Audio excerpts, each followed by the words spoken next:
UKLO 1 year masters. No IELTS required up to 5 years visa. High visa success rate. Cut చేస్తే బండ్లు కానీ అన్న నేను జీవితంలో మీరు అనుకున్నట్టు I'm not a successful man నాకు తెలుసు యా రియల్లీ నేను సక్సెస్ అయ్యానని మీరు అందరూ అనుకుంటారు, నేను కాదు, నాకు తెలుసు. ఇది చాలా విపరీతమైన స్టేట్మెంట్. నేను సక్సెస్ అయ్యానని అనుకుంటే ఎట్లా? నాకు ఇంత చిన్న వయసు కాదు, ఐఎమ్ 51. 51 ఏళ్ళకు కూడా ఇంకా జీవితంలో మనం ఇంకా గమ్యం చేరలా, ఏమవుతామో తెలియట్లే. ఇంకా ముందు 100 సవాళ్ళు ఇన్ని పెట్టుకుంటే సక్సెస్ ఎట్లా? సక్సెస్ఫుల్ మనుషులు వేరు.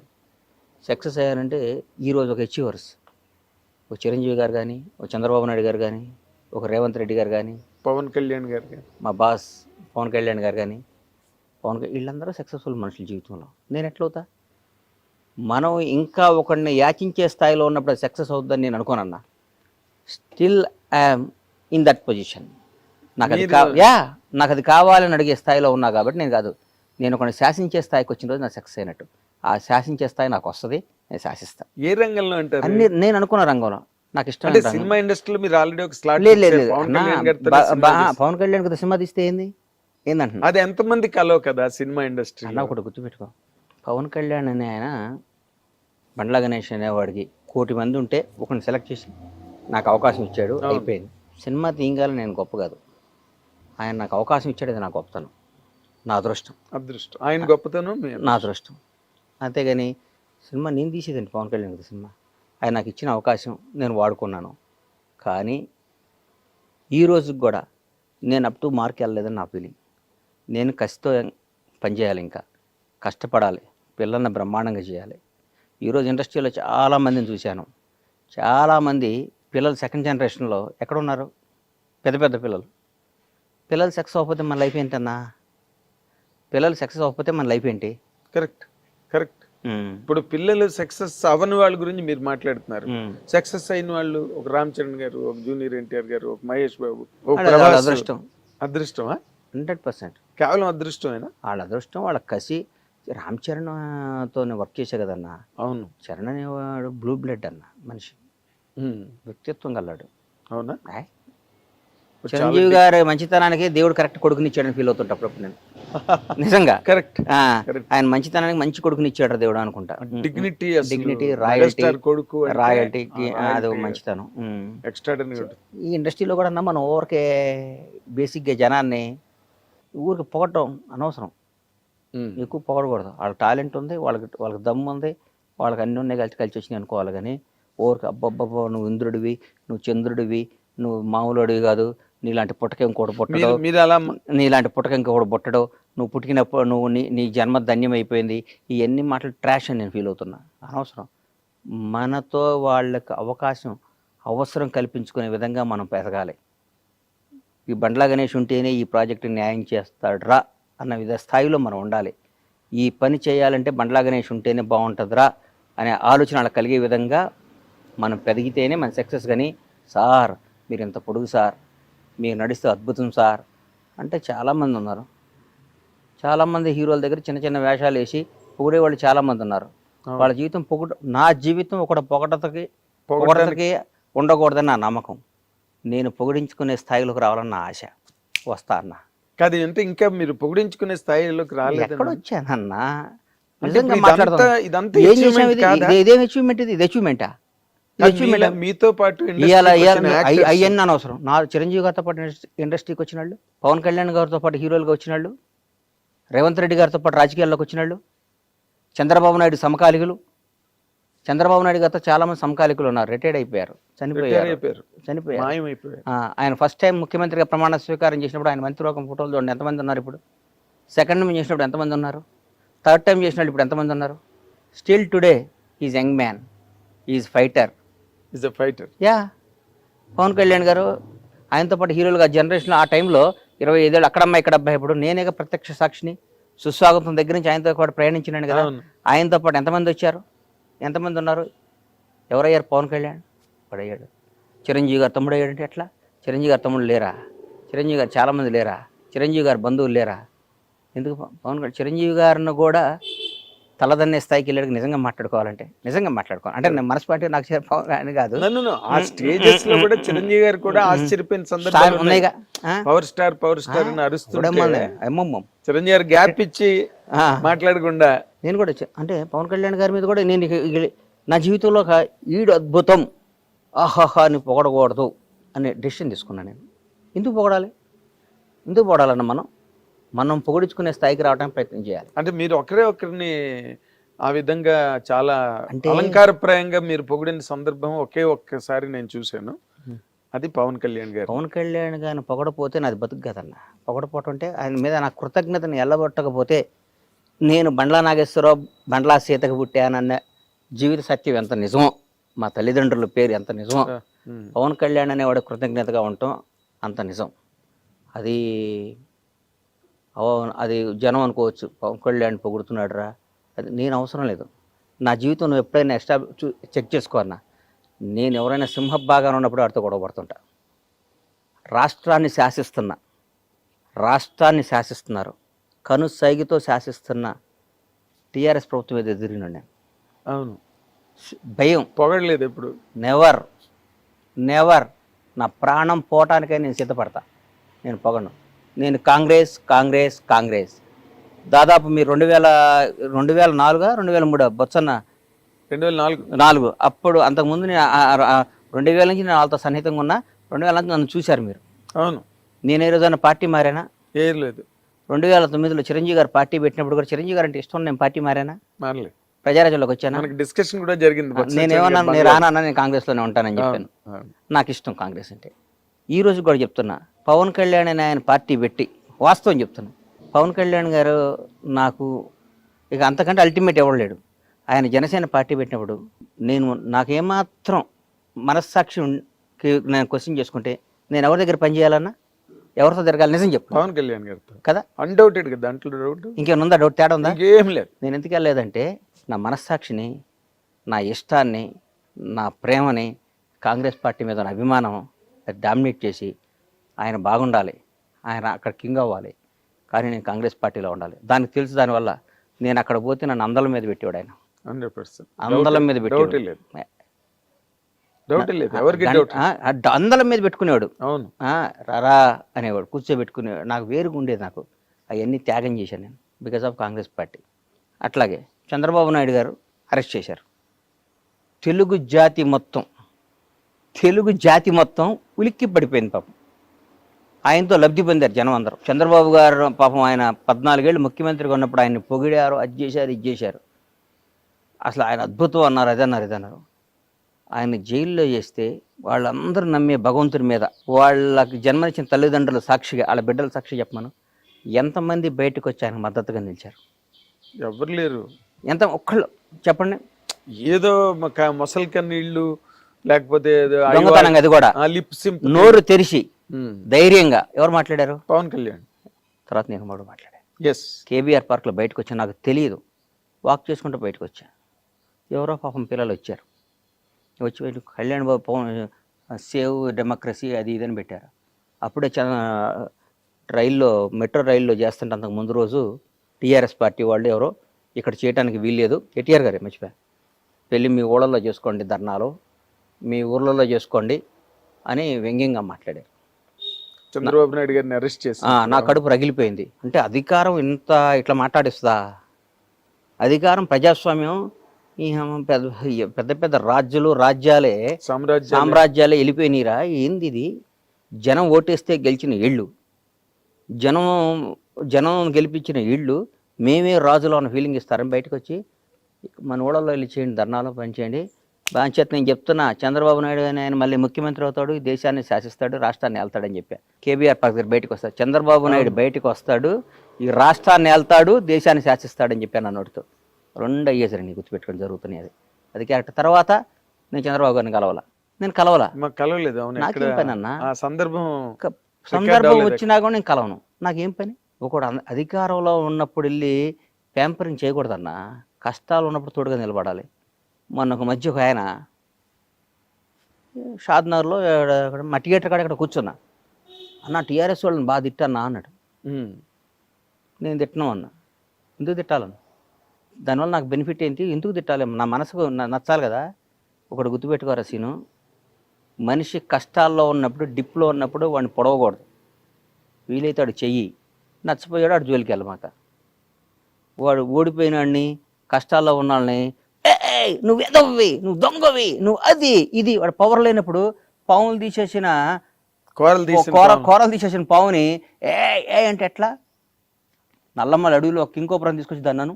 అమ్మో, నల్లమ్మల అడవిలో ఒక కింకోపురం తీసుకొచ్చి అప్పుడప్పుడే పట్టుకొని పావుని తీసుకొచ్చి అను వేస్తే నువ్వు నల్లగా అయిపోయి 2 నిమిషాలు చచ్చిపోతావు. అక్కడి నుంచి పాయిజన్ చింపి చచ్చిపోతాను. ఇప్పుడు అధికారంలో ఉన్నప్పుడు, పవర్ ఉన్నప్పుడు నీకు దమ్ముంటే ఎదురు తిరుగు. జగన్ గారు మీరు చేసిన తప్పు, చాలా తప్పని ఎదురు తిరిగా నేను. అవును, కేసీఆర్ గారు రేపు రేవంత్ రెడ్డి గారి నాయకత్వంలో మా ప్రభుత్వం వస్తుంది, మేము అధికారంలోకి వస్తాం, కాంగ్రెస్ పార్టీ వస్తుంది అని చెప్పా. వస్తే ఎదురు తిరిగి నేను ఇప్పుడు నిబద్ధత గల్లాడిని, నాకు నచ్చిందే చేస్తాను. నేను నిబద్ధత గల్లాడిని, నాకు నిబద్ధత ఉందన్న. అంతే, నాకు నిబద్ధత లేకుండా ఇవాళ నాగేంద్ర కుమార్ గారు పవర్లో ఉన్నాడు కాబట్టి నిన్నటి వరకు వాడు ఆ రోజు ఎదవండి. నేను చాలా చెప్పాను బాగుపడమని. ఏకచక్రాధిపత్యంతో చేశాడండి, ఒక సైకోలా ప్రవర్తించాడండి, ఒక అదే అండి ఇదే. మరి నిన్నటిదాకా ఏమైంది? అది నిన్నటిదాకా ఆయనతోనే తిరిగి కదా, నువ్వు నిన్నటిదాకా ఆయన్నే పొగిడేవు కదా, నిన్నటిదాకా ఆయన అన్నా నువ్వు తిరుగులేని శక్తి వర్ణ అన్నావు కదా. నిన్న అన్న అయ్యాడు, ఈడు సైకో అయ్యాడా? ఏనా నిన్న కేసీఆర్ అనేవాడు దేవుడు అయ్యాడు, కేటీఆర్ అద్భుతం, రామన్న అయ్యాడు, సారో అయ్యాడు, ఇవాళ విలన్స్ అయ్యారా? 1 డేలో 24 గంటల్లో మారిపోద్దా? నీ క్యారెక్టర్ మారిపోద్దా? ఇదంతా దేనికోసం? నీ బతుకు కోసం, నీ డబ్బు కోసం, నీ జీవిత అస్తిత్వం కోసం. ఎన్ని రోజులు బతుకుతావు అన్నా నువ్వు? అద్భుతంగా ఎక్సర్సైజ్ చేసి యోగాలు చేస్తే 90 బతుకుతావు అంతే. ఒక 60 ఏళ్ళకి చచ్చిపోతే నీకు నష్టమేనా వచ్చిందా? నందమూరి తారక రామారావు గారిని మర్చిపోయారు. ఇలా రామారావు గారి కంటే గ్రేట్ పర్సన్ ఉన్నాడు ఎన్టీఆర్ కంటే. ఎవరుంటారు? ఎన్టీఆర్ గారిని ఇప్పుడు వర్ధంతి రోజు, జయంతి రోజు దండేస్తున్నాం. రోజు మాట్లాడుకుంటున్నావా? ఏం లేదు. ఇందిరాగాంధీ గారిని మాట్లాడుకుంటున్నావా? జవహర్లాల్, దేశానికి స్వాతంత్రం తీసుకొచ్చిన జవహర్లాల్ నెహ్రూ, మహాత్మా గాంధీ గారిని మాట్లాడుకుంటున్నావా? అంబేద్కర్ గారి గురించి రోజు మాట్లాడుకుంటున్నావా? ఏం లేదు. April 14 అంబేద్కర్ గారి జయంతి అంటున్నాం. నేను అవసరం వచ్చినప్పుడు అంబేద్కర్ గారి పేరు వాడుకుంటున్నాం, ఆయన గౌరవించుకుంటున్నాం. జీవితంలో మనం బతికినంత కాలం, మనం ఉన్నంత కాలం మనకు నచ్చినట్టు మనం బతకాలనేది పాలసీ నాది. ఇప్పుడు మీరు చెప్పే పాలసీ పర్ఫెక్ట్, అది ఒక హ్యుమానిటేరియన్ ఆస్పెక్ట్ అండ్ జీవిత సత్యాలు అంటారే, అక్షర సత్యాలు, ఆణిముత్యాలు మీరు ఇప్పటి వరకు టెంప్లెట్స్ అనమాట, ప్రతివాడు మా ఫాలో అవ్వాల్సినవి. కానీ ఇప్పుడు మీరు ఫర్ ఎగ్జాంపుల్ మీరు కాంగ్రెస్ పార్టీని బాగా బలపరిచి దానికోసం పవన్ కళ్యాణ్ గారి క్యాంపును కూడా, పవన్ కళ్యాణ్ గారి మీద ఈ రోజు ఆయన వదిలే, నేను I'm talking about the policy of the party, political party, ఆ ఏరియా గురించి మాట్లాడుతున్నాను. మీరు అక్కడికి వెళ్ళడానికి మొగ్గు చూపలేదు, ఆ ఇంట్రెస్ట్ చూపించలేదు. ఎందుకంటే బికాస్ బేసికల్ గా మీరు కాంగ్రెస్ పర్సన్. మనసు ఒకటను, సంసారం ఒక దగ్గర చేయలేం కదన్నా. ఎక్కడ చేస్తాను చెప్పు? నువ్వు ఎవరినో ఇష్టపడ్డావు, వేరే వాళ్ళతో సంసారం చేయమంటే ఎక్కడ చేసాను చెప్పు? చేయలేం కదా. దానిమ్మ బతకటం కంటే సావటం ఇష్టపడాలి. అట్లాంటి బతుకు కంటే ఇప్పుడు కొందరు మాట్లాడతారు, నేడు దాకా కేటీఆర్ అని, ఇవాళ రేవంత్ అన్న దగ్గరికి వచ్చి అన్న అంటే వాళ్ళని చూసి అనుకుంటా నేను, అమ్మ వీళ్ళు ఇంత చీప్ నా కొడుకులా, ఇళ్ళు ఇంత ఎదవలా, ఇళ్ళు ఇంత అవసరం కోసం ఇంతనా? రేపొద్దున ఏదో ఒక రోజు పవర్ పోయిద్ది. 10 ఏళ్లకో 11 ఏళ్లకో ఏదో రోజు దిగిపోవడం ఖాయమే కదా. జ్యోతి బస్సే దిగిపోయాడు. ఎవడో వెస్ట్ బెంగాల్ జ్యోతి బస్ అట్లా ఆ రోజు వీళ్ళ ఒరిజినాలిటీ బయటకు వస్తుంది.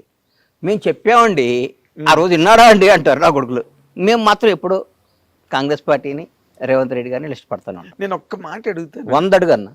ఇప్పుడు మీరు మాట్లాడేటప్పుడు అసలు మిమ్మల్ని ఎవరు కాంట్రడిక్ట్ చేయలేని రేంజ్ లో మాట్లాడతారు, దానికి సహేతుకమైన విశ్లేషణ కూడా ఇస్తారు. మీరు పర్సనల్ గా బిట్వీన్ ది 4 walls ఉన్నప్పుడు కూడా మీరు వాళ్ళతో అలాగే ఉంటారండి? అంతకంటే ఎక్కువ ఉంటా, అంతే, ఇంతకంటే ఎక్కువ ఉంటా. By God. అవునా? నేను ఈ మధ్య బాగోదు, నాకు ఇష్టమైన ఒక మంత్రి దగ్గర కూర్చొని అంటే, మీరు ఇట్లా చేస్తే మళ్ళీ ఇంకోసారి మనం అధికారంలోకి రామన్నా, మనం అధికారంలోకి రాం, మీరు అట్లా చేయమాకండి. ఇది కాంగ్రెస్ పార్టీలో కొన్ని కోట్ల మంది కార్యకర్తల ఆశ, కాంగ్రెస్ పార్టీ అధికారంలోకి రావాలని. అవును. కసి 10 ఏళ్ళు ఇబ్బంది పడ్డారు, అందరూ వచ్చారు. మీరు ఇవాళ వేరే పార్టీ వాళ్ళకి వేరే వాళ్ళకి పనిచేశారనుకోండి, రేపొద్దున మనకు వాళ్ళు ఓటేయరు. వాళ్ళు ఓటైపోతే మన కార్యకర్తే మన దేవుడు, మన కార్యకర్తే మన దేవుడు. ఎస్. ఈ లక్షల మంది కార్యకర్తలు అందరూ కలిసి ఆర్తనాదం అరిచి గోల చేసి ఓటేస్తే మీకు ఈ పవర్ వచ్చింది, ఈ పదవి వచ్చింది, ఈ కారు వచ్చింది, ఈ స్టేటస్ వచ్చింది, ఈ విలువ వచ్చింది. ఎందువల్ల వచ్చింది? కార్యకర్త వల్ల వచ్చింది. వాళ్ళని దూరం చేసుకున్నావా మీరు కార్యకర్త అయిపోతారు. మీరు నాయకుడిగా కంటిన్యూ అవుదాం అనుకుంటే మీరు అందరితో అద్భుతంగా ఉండండి, మళ్ళీ కార్యకర్తగా అవుదాం అనుకుంటే మీ ఇష్టం వచ్చిన ప్రవర్తించండి అని చెప్పాను. మీరు బై గాడ్ డైరెక్ట్గా చెప్తే నేనేం తప్పు చేశాను గణేష్ అని అన్నాడు పాపం ఆయన. కాదన్న, ఎవరిని బాధ పెట్టబాకండి, మీరు బాధ పెట్టకూడదు. బాధ పెట్టే పరిస్థితి వస్తే కలవబాకండి అన్న. ఇక్కడ లక్షల మందిని సాటిస్ఫై చేయడం అనేది కష్టం అన్న. అది కష్టం, ఇది కష్టం. ప్రతి ఒక్కడు ఉంటాడు, ఒక చిన్న ఫోన్ ఉంటుంది, 100 మంది అడుగుతాడు. ఈ ఫోన్ ఉంది, 100 మంది అడుగుతారు, ఎవరికో ఒకటికి ఇవ్వాలి. 99 మంది బాధపడతారు. 99 మంది ఈ 100 వాడికి ఎందుకు ఇస్తున్నామని చెప్పి ఇవ్వాలి మనం. ఈ ఫోన్ను ఈయన బాగా వాడతాడు, ఈ ఫోన్ కోసం ఈయన 10 ఏళ్ళు ఇంత చేశాడు, ఆమె ఏం చేయలేదంటారు. మీకు ఇంకో అవకాశం వచ్చింది, దాన్ని ఇస్తా, మనందరం కలిసి ప్రయాణిద్దాం అని అందరినీ ఇంప్రెస్ చేసి వాళ్ళ సమేతంగా ఈ 100వ ఫోన్ అడిగిస్తే వాళ్ళు ఉత్సాహంగా ఉంటారు. ఈ ఫోన్ని ఈ 100 మంది కాకుండా 101 వాడు పక్కాడికి వచ్చి ఇస్తే, నిన్నటిదాకా వేరే వాడి దగ్గర లబ్ధి పొందినాడికి ఈ ఫోన్ ఇస్తే ఈ 100 మంది ఒకటయ్యి నేను రేపు ముడ్డి మీద అంటారు, తొక్కేయటం కదా ఇది. మరి అంతే కదా, ఈ 100 మందిలో ఒకటికి. ఎస్, వాళ్ళు వెనకాతలుండి కష్టపడి బాధలు పడి పెట్టారు కదన్నా, ప్రాణం పెట్టారు. ఎంత అండి. కానీ కాదు, ఇప్పుడు మంత్రితో చెప్పారు, ముఖ్యమంత్రితో కూడా ఇలాగే మాట్లాడతారండి ఏంటంటే అన్న ఇదన్నా అంటే సార్, ఇవాళ భారతదేశంలో ఎన్ని 29 రాష్ట్రాల 29గా. ఎస్, 29 రాష్ట్రాల్లో one of the best CM Revanth Reddy. ఎట్లా చెప్తున్నారు? ఎందుకు చెప్తున్నా ఏనన్నా, ఈ రేవంత్ అన్నకి ఈ రోజు కూడా మిడిల్ క్లాస్ మెంటాలిటీ. నేను ముఖ్యమంత్రిని, అహంభావం లేదు. ఆయన నిజం చెప్పండి అన్న, గత ముఖ్యమంత్రిని కలవాలంటే ఎన్ని రోజులు పట్టేదన్న ఎవరన్నా? అసలు 10 ఏళ్ళు ఎవరు మంత్రులే కలవలేదు కదా అని కథలుగా చెప్పేవారు. రేవంత్ అన్న కేక్ వాకి ఇవ్వాలి కూడా, ఎవరినైనా పేరు పెట్టి పలకరిస్తాడు. రేవంత్ రెడ్డి గారికి ఉన్న బ్యూటీ ఏంటంటే వాళ్ళ ఫ్యామిలీ మిస్సెస్ కానీ వాళ్ళ బ్రదర్స్ బయట అనుకుంటారు దోచుకు తింటున్నారు ఊరికే. ఇప్పుడు అందరిని ద్రాక్ష పండు పొలనా కదన్నా, న్యాయం చరిత్రే చెప్పారు కదన్నా, చరిత్రలోనే ఉంది కదా, అందరిని ద్రాక్ష పండు పొలనా, ఆడు మంచివాడు కాదు. నువ్వు మంచిగా చెడు నీకు ఎట్లా తెలుసా? నువ్వు చెప్పు, న్యాయం చెప్పు, న్యాయం చెప్పు. ఏ బేస్ మీద నువ్వు చెప్తావు? ఎట్లా చెప్తావు? నువ్వు నా ఫోటో చూసి చెప్తావా?